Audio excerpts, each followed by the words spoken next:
the moment we've all been waiting for. We've heard individuals who have reviewed the books and those who know her personally and all that they've said about her.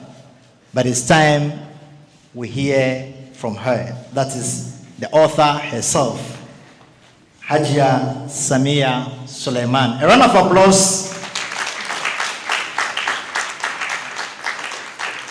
The applause is low. Please, a round of applause. Thank you very much.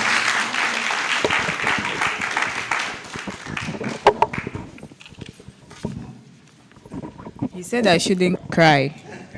So I've decided I won't mention my mother's name, because the last time I mentioned her name, I cried. So, distinguished guests, good afternoon, and thanks to Almighty Allah for this